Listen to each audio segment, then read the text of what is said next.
Welcome on board the Rich Planet Starship, broadcasting from North London. I'm Richard D. Hall, and I'm joined today by Muad'Dib. Welcome, Muad'Dib. Thank you for having me. Okay, now the last time we spoke about your trial, yes, which you won, and you were found innocent of all charges. Mm-hmm. And in that trial, they tried to convict you of trying to pervert the course of justice. Mm-hmm. And in that trial, you provided two broad lines of defence. The first one, which was quite profound, mm-hmm, that the Queen has no jurisdiction over you. Mm-hmm. The Crown, you don't come under the remit of their power, shall we say. Yeah. Now that defence in itself had two prongs to it. Yes. The first was that the stone of scorn on which the Queen is coronated, you believe is a fake stone. So therefore you believe that the whole coronation ceremony of the monarch, i.e. the Queen, is fake. Therefore she's not the Queen. Because that was the first argument. And we're going to go through that story now. Mm-hmm. And really we need to go back quite a few years to chart this. Thousands of years. I mean, it goes back to Jacob. That's right. So tell us who Jacob was and what his... We start off with Abraham, and then who offered to sacrifice his miracle child Isaac on Mount Moriah, which is now part of Jerusalem, which is where Solomon's temple was built, over that spot, because it was the holiest spot on earth, mm-hmm, because that's where Abraham had offered to sacrifice Isaac. And this is currently still the most contested religious area in the world, really. Yeah, the Dome of the Rock, the mosque, the Dome of the Rock, which was built by Caliph Omar, mm-hmm, stands now over that spot. Right. The temple, the first and second temples were destroyed. The first temple was destroyed by Nebuchadnezzar of Babylon's troops, and the second temple was destroyed by the Romans in 70 AD.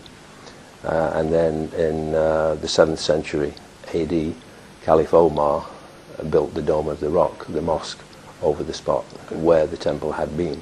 And that's part of the contention today in Israel in Judea, between the Jews and the Muslims. Now, at some point in time, the temple that was there housed the Ark of the Covenant, is that? Yes, and Jacob's pillar, which has become the Coronation Stone and the throne of David. Right. And Elizabeth is descended. So this stone, which goes back to Jerusalem. Yeah. It started in Bethel. If you read the Bible story, Jacob took a stone for his pillow, mm-hmm, and whilst using it as his pillow, he had visions of what is known as Jacob's ladder, of angels ascending and descending from heaven. And he realized that when he awoke, he said that God is in this place, and I knew it not. And he then renamed the place. Originally it was called Luz, L-U-Z, and he changed the name of the place to Bethel, which means the house of God, Bethel, house of God. And he named the stone Bethel also. And he raised up the stone in the morning, and he anointed it with oil, and named it Bethel, which is the house of God. So the stone predates the Ark of the Covenant? But Jacob had his name changed at that place also, where the stone was, had his name changed from Jacob, which means the supplanter, because he supplanted his brother Esau for the birthright with a bowl of soup. What year are we talking about here with the creation of this stone? It's probably around 2,000 years BC. Right, okay, so the very early part of the Bible. 1500, between 1500 and 2000. Right. And is this, this is the Queen's, or was the Queen's coronation stone? We'll come on to what happened to it. Is this accepted by archaeologists that this stone from 2000 BC is supposedly the stone that the Queen gets coronated on? Is that accepted knowledge then? Yes. Yeah, it is. Yeah. Right, okay. Mm-hmm. So at some point the Ark of the Covenant's created. Well, tell us the story of the stone and its journey, how it eventually got to Jerusalem then. Jacob had his name changed at Bethel to Israel, champion of God, because he was going to champion God's cause in the world. And he had 12 sons who fathered the 12 tribes of Israel. And most people probably know about Joseph and the coat of many colors. Mm-hmm. Joseph was the 11th son and was Jacob's favorite, Israel's favorite son. most people don't understand the story of the coat of many colours and why giving that coat to Joseph upset all of his brothers, because he was the youngest. When it talks about the coat of many colours, it's not talking about the colours of the spectrum. Okay? Each of the 12 sons had a tribal standard, an emblem, a flag, if you like, or colours as they're known in the military. Each regiment has its colours, it has a flag, it has an emblem. Okay?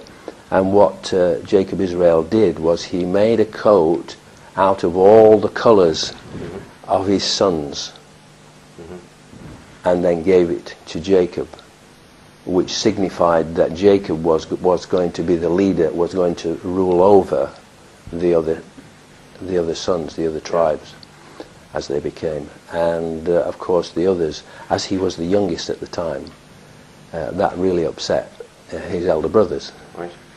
And so they sold him into slavery in Egypt, which most people also know from the Bible if they read the Bible. And through a set of circumstances in Egypt, he became the Pharaoh's right-hand man. He was the second most powerful man in Egypt. And then there was a famine in Egypt and throughout the Middle East. And so Jacob Israel and his sons and their families needed food. And Joseph had, in becoming the second in command to the Pharaoh, he had designed a plan in Egypt where there were 7 years of plenty and then 7 years of famine. And so that was the dream that the Pharaoh had that Joseph interpreted for him. And so they saved all the spare food from the 7 years of plenty to cover the 7 years of famine. And so they had stored all the food, they had plenty of food, and people came from all around to buy food from Egypt. And so Jacob Israel sent his sons down into Egypt to buy food from the Egyptians, from the Pharaoh.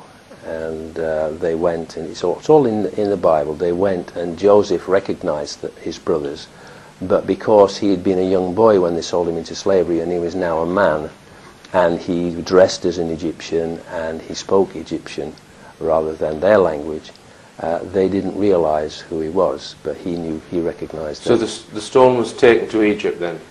Yes. Eventually what happened was that Joseph revealed his identity to his brothers, and he said he forgave them, and he said, I want you to bring my father and all of your families and come down into Egypt, and I will provide for you, and everything will be fine.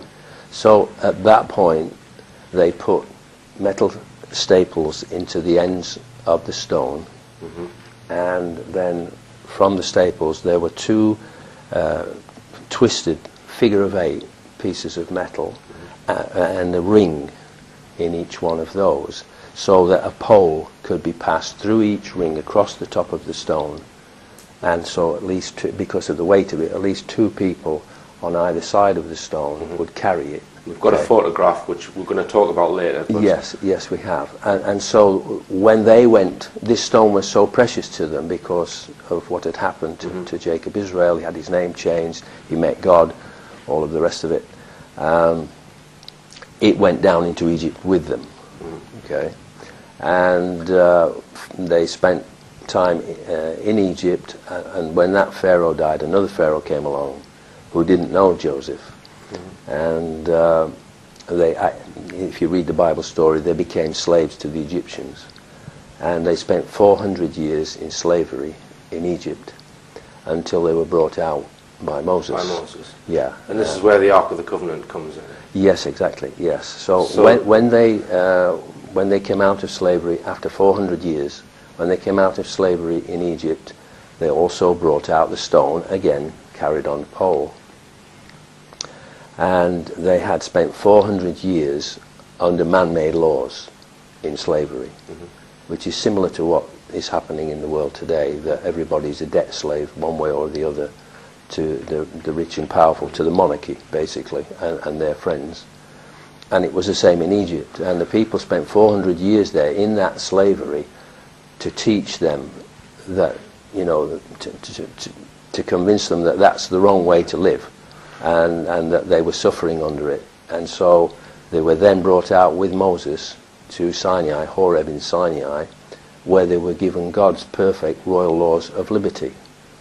And the Ten Commandments. They were also given, yes, but this is something that is hidden from people purposefully. They always tell you about the Ten Commandments, the 2 tablets of stone, okay? And the Ten Commandments are the basic principles upon which the law is based. Mm-hmm. But Moses was also given 5 books of the law, the history of the nation, prophecy of the future, in the 5 books that are called the 5 books of Moses. He was given 5 books of Moses from the top of Horeb, Mount Sinai, containing the laws, statutes, judgments, economic policy under which there are no poor people, the agricultural policy where you don't need chemical fertilizers and all of that poisons the land and the food and the water, and the land lays fallow every 7 years. It's the Sabbath year. Just as there is a Sabbath, 7th day of the week is a Sabbath where people are supposed to rest. So did both these items then were then placed in the temple where Solomon's temple? We have to get. Well, the ark was constructed at Sinai, right? By Aaron, Moses' brother. When Moses came down with the 2 tablets of stone and the 5 scroll books of the law, which is known as the Torah, or in Christianity it's known as the Pentateuch. It's the first 5 books of the Bible: Genesis, Exodus, Leviticus, Numbers, and Deuteronomy. Okay, and it's the first 5 books in the Bible in the Old Testament. And the Bible begins at Genesis. Okay, so he was given the 5 scroll books of the law and the tablets of stone, and Aaron constructed the Ark of the Covenant. The 5 books contain the covenant, the contract that the 12 tribes of Israel made with God at Sinai, that they would keep his law forever and teach it to their children in perpetuity, to keep them free from oppression.